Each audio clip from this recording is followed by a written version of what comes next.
Operation सिंदूर पर सदन में चर्चा शुरू होनी थी और आज की सबसे बड़ी खबर यही थी कुछ घंटों पहले तक, क्योंकि सदन में ऑपरेशन सिंदूर को लेकर चर्चा की मांग विपक्ष कर रहा था। सरकार ने समय एलोकेट कर दिया, 16 घंटे की यह चर्चा लोकसभा में शुरू भी हो गई।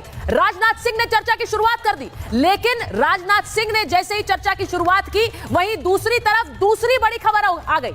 दूसरी बड़ी खबर ऑपरेशन महादेव। जी हां, ऑपरेशन महादेव, जिसके तहत पहलगाम को जिन आतंकियों ने अंजाम दिया, उन आतंकियों को ढेर कर दिया सेना के एक ऑपरेशन में, जिस ऑपरेशन को नाम दिया गया ऑपरेशन महादेव। आपको सबसे पहले तस्वीरें दिखाती हूं सेना के इस ऑपरेशन की, जो कि श्रीनगर से कुछ किलोमीटर की दूरी पर हुआ और वहां पर यह आतंकी ढेर कर दिए गए। जो तस्वीर आप देख रहे हैं, 3 आतंकी ढेर किए गए और इन 3 में से 2 आतंकी वो जिन्होंने पहलगाम के आतंकी हमले को अंजाम दिया। 3 आतंकी इसमें ढेर हुए और इनमें सुलेमान उर्फ मूसा भी था, जो कि पहलगाम आतंकी हमले का नेतृत्व कर रहा था। उसे भी सेना ने ढेर कर दिया है, 3 आतंकियों को मार गिराया है। और जिस समय संसद में रक्षा मंत्री राजनाथ सिंह ऑपरेशन सिंदूर पर उन सवालों के जवाब दे रहे थे, उन सवालों के जवाब दे रहे थे जिनको विपक्ष बार बार उठा रहा था, उसके बीच यह बड़ी खबर आई कि ऑपरेशन महादेव के तहत 3 आतंकी ढेर कर दिए गए। आज महाभारत इसी पर कर रही हूं। क्या बदला पूरा हो गया है? क्या विपक्ष के सवाल खत्म हो गए या सियासत अभी भी जारी रहेगी? क्योंकि 16 घंटे की चर्चा शुरू हुई है, कई घंटे बाकी है। क्या सवाल भी बाकी है, सियासत भी? एक रिपोर्ट पहले देख लीजिए।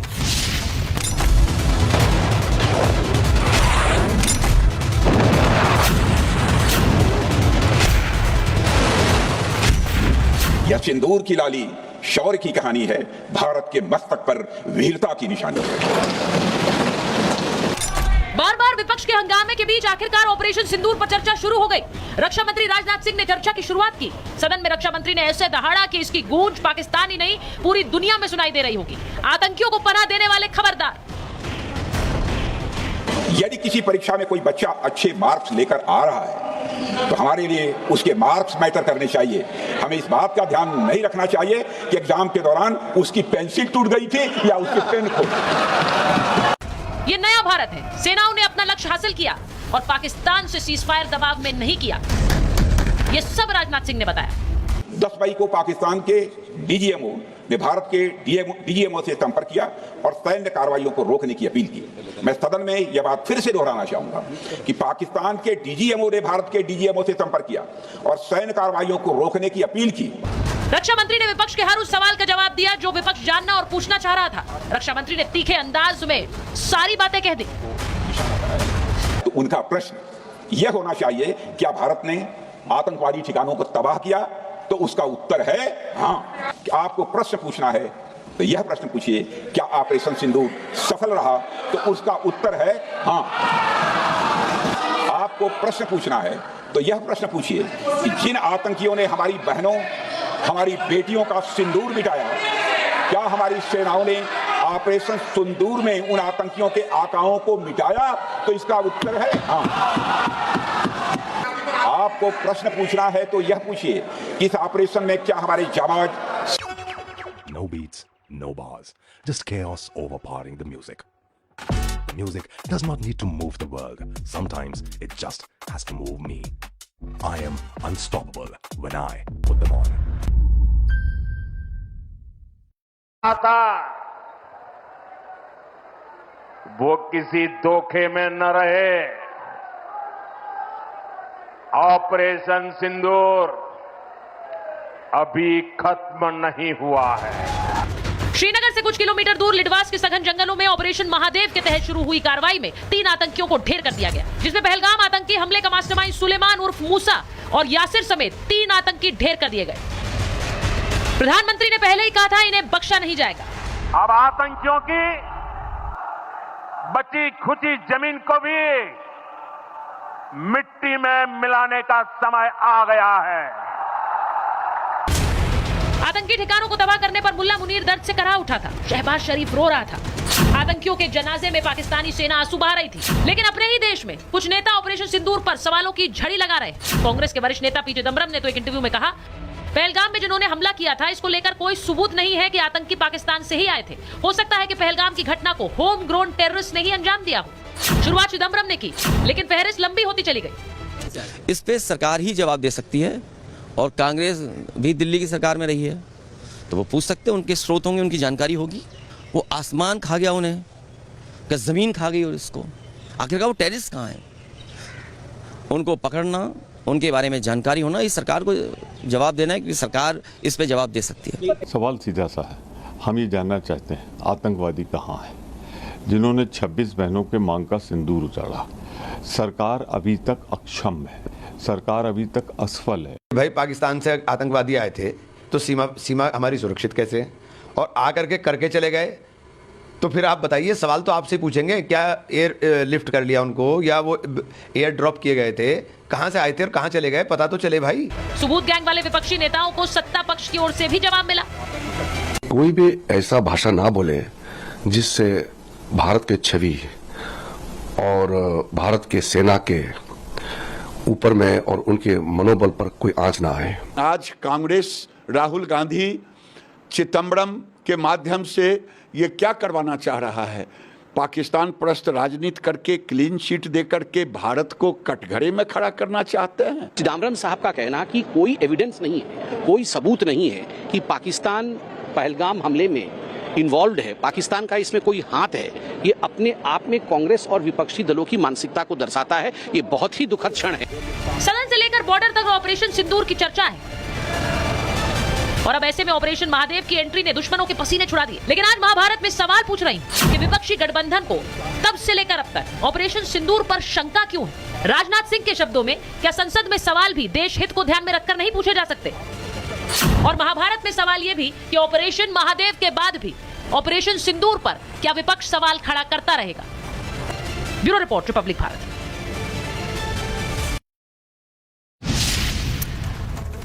और आज महाभारत की मैं शुरुआत करूं, जरा तस्वीरें चलाइए अमित, क्योंकि सबसे पहले आज बड़ी खबर बताना जरूरी है। सवाल आज महाभारत में यह है कि क्या ऑपरेशन सिंदूर के बाद ऑपरेशन महादेव से बदला पूरा हो गया है? क्या बदला पूरा हो गया है? और अगर बदला पूरा हो गया है तो क्या सवाल विपक्ष के पूरे हो गए हैं या नहीं, या वो सवाल अभी भी जारी है, सियासत भी अभी भी जारी है? इन सवालों के साथ महाभारत की शुरुआत कर रही हूं। बड़ी खबर मेरे पास आ रही है, जरा बड़ी खबर चलाइए। बड़ी खबर यह कि रात 12 बजे तक, बड़ी खबर यह है कि कल शाम लोकसभा में प्रधानमंत्री नरेंद्र मोदी बोल सकते हैं। कल शाम 6 बजे, यानी कि जब आपके महाभारत का समय होगा, ऐसा अनुमान है कि 6 बजे प्रधानमंत्री बोलेंगे। लेकिन अभी प्रधानमंत्री के बोलने का समय तय होना बाकी है। आज शाम तक पीएम के बोलने का समय तय हो जाएगा और आपको पता लगेगा कि ऑपरेशन सिंदूर पर, और अब मुझे कहना चाहिए ऑपरेशन महादेव पर भी प्रधानमंत्री नरेंद्र मोदी कब बोलेंगे सदन में।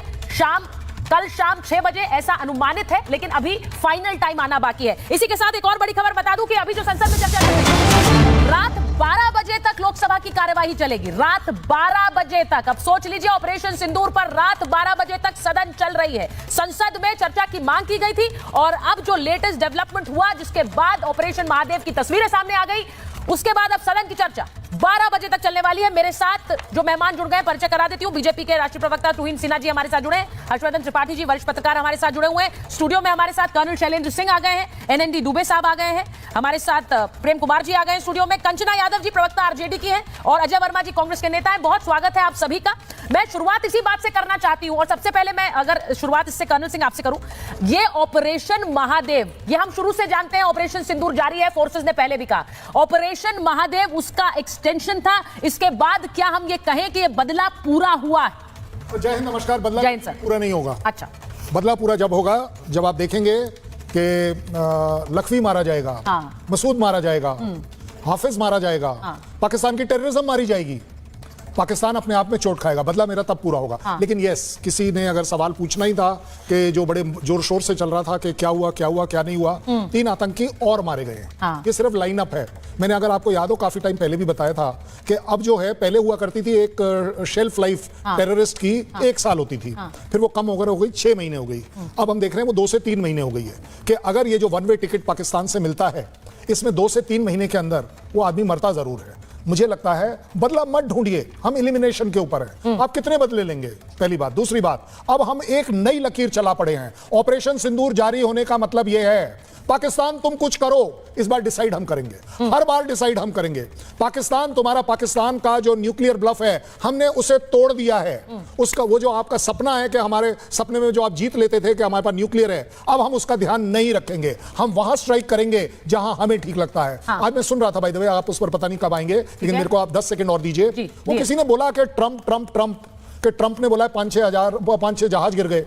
मेरे को एक बात बताइए, मैं मान तो रहा हूं 5-6 जहाज जरूर गिरे हैं, मना किसने किया है? पाकिस्तान के 5-6 जहाज गिरे हैं जो ट्रंप ने बोले होंगे, इसमें डाउट क्या है? देखिए, मेरा तो सवाल आज बड़ा है। सवाल यह है कंचना जी कि यहां बदला पूरा होने की बात हो रही है, आतंकियों को मार गिराने की बात हो रही है। कंचना जी, टूहिन जी, दोनों को स्क्रीन पर रखिए जरा। लेकिन इसी के साथ साथ विपक्ष के सवाल खत्म होंगे क्या? आज रक्षा मंत्री ने सीधे कहा कि सवाल पूछिए, लेकिन कुछ सवाल देश हित को ध्यान रखकर पूछिए। हमने भी सवाल पूछे, लेकिन हमने चीन के साथ युद्ध के दौरान और 71 में भी सरकार की हौसला अफजाई की थी, इस तरह सवाल नहीं पूछे थे। कंचना जी, देखिए, सवाल क्या पूछना चाहिए, क्या नहीं पूछना चाहिए, हमको लगता है कि आज राजनाथ सिंह जी ने इसी पर भाषण दिया है। अच्छा। कि विपक्ष को क्या सवाल पूछने चाहिए और विपक्ष के क्या क्या सवाल नहीं पूछने चाहिए, लेकिन हमारे जो सवाल है उन पे उनका कोई जवाब नहीं आया। ये हमेशा होता रहा है कि जब भी देश में कुछ हुआ है, चाहे 2001 की घटना ले ले जो पार्लियामेंट पर अटैक हुआ, क्या इस पर सवाल नहीं उठा था? क्या आखिर में सिक्योरिटी ब्रीच कैसे हुई, कैसे यहाँ पर लोग घुसे, आतंकी घुसे, कैसे यहाँ पर सिक्योरिटी ब्रीच हुई? हमारा तो यही सवाल है ना कि पहलगाम में जो घटना हुई उसमें सिक्योरिटी ब्रीच कैसे हुआ और कैसे वो लोग आराम से निकल गए, कौन जिम्मेदार है, कहाँ वो ठहरे थे, और ऐसी घटनाएं बार बार ना हो, सरकार इसकी जिम्मेदारी ले। हमारा तो ये सवाल है, हमारा सवाल देश के लिए है। ये ट्रंप क्या बोल रहे हैं, क्या नहीं बोल रहे हैं, आप जो बोलेंगे हम उस पर भरोसा करेंगे, प्रधानमंत्री जी जो बोलेंगे हम उस पर भरोसा करेंगे, लेकिन करेंगे क्या? कंचना जी, करेंगे क्या? मैं आ रही हूँ ना उस पर। आप यही प्रॉब्लम है, प्रॉब्लम यही है, प्रॉब्लम यही है कि पूरी बात सुनने के पहले आप लोग काट देते हैं। आप इतने गुस्से में क्यों रहती हैं मैम? गुस्सा नहीं, आप इतने गुस्से में क्यों रहती हैं? आराम से भी बात की जा सकती है कंचना जी। मैंने कहा आप भरोसा करेंगे अगर प्रधानमंत्री कहते हैं कि हमने सीज फायर किया, ट्रंप के कहने पर नहीं किया। हाँ। अगर आप कहते हैं मुझे गुस्सा आ रहा है, समय गुस्सा आ रहा है इसलिए कि एक देश का राष्ट्रपति बार बार हमारे देश को झुकाने की कोशिश कर रहा है और हमारे देश का प्रधानमंत्री एक बार आकर जवाब नहीं दे पा रहे हैं। इसीलिए तो पूछ रही हूँ, पीएम पर भरोसा करेंगी कि नहीं करेंगी, या फिर ट्रंप पर करेंगी? सीधे बता दीजिए, सीधे बता दीजिए। आप किस पर भरोसा करेंगी, देश के प्रधानमंत्री पर या ट्रंप पर? राजनाथ सिंह जी नहीं, आप करिए, आपको गुस्सा आ रहा है ना, क्योंकि आज हमारे देश के पार्लियामेंट में आराम से बात कर रही थी मैम, आपसे आपकी पिच देखकर मुझे ये सवाल पूछना पड़ा कि गुस्सा किस बात का है, हमें समझ नहीं आता। सुचरिता जी, हमारे देश की बात है। आज हमारे देश के रक्षा मंत्री जी ने, हमें उम्मीद थी उनसे कि एक बार बोलेंगे कि ट्रंप झूठ बोल रहे हैं और हम सच हैं, और हमें ऐसा, लेकिन एक बार भी ट्रंप का नाम 26 बार बोल चुके हैं। अब तो वो तो छोड़िए, उनके मिनिस्टर तक बोलने लगे हैं ये बात, तो क्या हमें सवाल नहीं पूछना चाहिए? हम देशद्रोही हो गए, अपने देश पर हम सवाल पूछ लेते तो नहीं, बिल्कुल नहीं है, बिल्कुल नहीं है मैम। आप कैसे नहीं मैम, सुनिए मेरी बात, बिल्कुल नहीं है आप देशद्रोही। आप सवाल पूछिए, आपका काम है ये। लेकिन please hear me with an interjection. आप कह रही हैं बिल्कुल देशद्रोही नहीं है, आपका काम है सवाल पूछना भी चाहिए, एक जिम्मेदार विपक्ष की यही भूमिका होती है। लेकिन टूहिन जी, सवाल कंचना जी ये है कि एक नेता और आपके विपक्ष के गठबंधन के एक बड़े नेता हैं जो एन चर्चा से पहले ये सवाल उठा देते हैं कि वो तो होम ग्रोन टेररिस्ट भी हो सकते थे, वो पाकिस्तान के हैं, ये कैसे पता है? क्या ये सवाल सही है? क्या ये देश हित में है? ये मैं नहीं कह रही, उसका जवाब टूहिन जी देंगे, लेकिन चिदम्बरम साहब ने ये सवाल उठाकर ही आपने ऐसा लगा कि क्लीन चिट दे दी पाकिस्तान को। बोलिए टूहिन जी बोलेंगे पहले। सुचारिता जी, सबसे पहले सावन के इस पावन सोमवार पर ऑपरेशन महादेव की सफलता के लिए आपको और सभी देशवासियों को बधाई। आपको याद होगा सलमान खुर्शीद ने स्वयं कहा था कि जिस दिन बाटला हाउस एनकाउंटर हुआ था सोनिया गांधी रो रही थी। आज मुझे पता नहीं, आपके शो पे कांग्रेस के प्रतिनिधि आते नहीं है, लेकिन आज मुझे पता नहीं कांग्रेस के प्रतिनिधि रो रहे होंगे या नहीं, या राजनीतिक विवशता में आज भी सवाल पूछ रहे होंगे देश से। देखिए सुचारिता जी, आज का दिन हमारी संसदीय इतिहास में एक बहुत महत्वपूर्ण दिन है। एक और जो हमारी सेना की सफलता रही है ऑपरेशन सिंदूर में, उसके बारे में तो विस्तृत चर्चा हम कर ही रहे हैं, पर साथ ही ऑपरेशन सिंदूर के पश्चात जिस प्रकार का दुष्प्रचार हमारे विपक्ष ने किया है उसका भी मुंहतोड़ जवाब और उसका भी पर्दाफाश होना बहुत जरूरी था। आपको पता है आधुनिक युद्ध में दुष्प्रचार जो है एक बहुत महत्वपूर्ण अंग होता है। दुख की बात यह है कि पहली बार ऐसा लग रहा था कि हमारे दुश्मन मुल्क ने यह जिम्मेदारी राहुल गांधी और कांग्रेस पार्टी को सौंप दी थी, और आज उसका पर्दाफाश रक्षा मंत्री ने भी किया है, अब विदेश मंत्री भी करेंगे। आप सोच सकती हैं, आप कल्पना कर सकती हैं, एक जीत को एक जीत को सरेंडर बताने का दुस्साहस किया था कांग्रेस पार्टी ने। और यहां तक कि आज सुबह तक पी चिदम्बरम हो या प्रमोद तिवारी हो, आज तक संशय उत्पन्न कर रहे थे कि पाकिस्तान का इसमें कोई रोल नहीं है। अब वो नहीं कर पाएंगे। तो आज का दिन जो है संसदीय इतिहास में, आज और कल का दिन जो है बहुत महत्वपूर्ण होगा, क्योंकि पहली बार हम 2.5 फ्रंट पर युद्ध लड़ रहे थे। पाकिस्तान से तो लड़ ही रहे थे, अन्य दुश्मनों, अन्य एक्सटर्नल दुश्मनों से तो लड़ ही रहे थे, पर साथ ही कुछ ऐसे तत्व जो हमारे विपक्ष में है, जो हमारी सरकार के विरुद्ध खड़े थे, उनको भी मुंहतोड़ जवाब जी वो कह रहे हैं कि वो सवाल पूछ रहे हैं, वो जवाब चाहते हैं। अगर वो सवाल पूछेंगे तो आप उन्हें देशद्रोही बता देते हैं, क्या वो सवाल ना पूछें? अब मेरा उत्तर सुनिए। अगर उनमें समझ का अभाव है, सबसे पहले 11 मई की प्रेस कॉन्फ्रेंस हुई थी जिसमें हमारे डीजीएमओ और 3 सेना के प्रमुख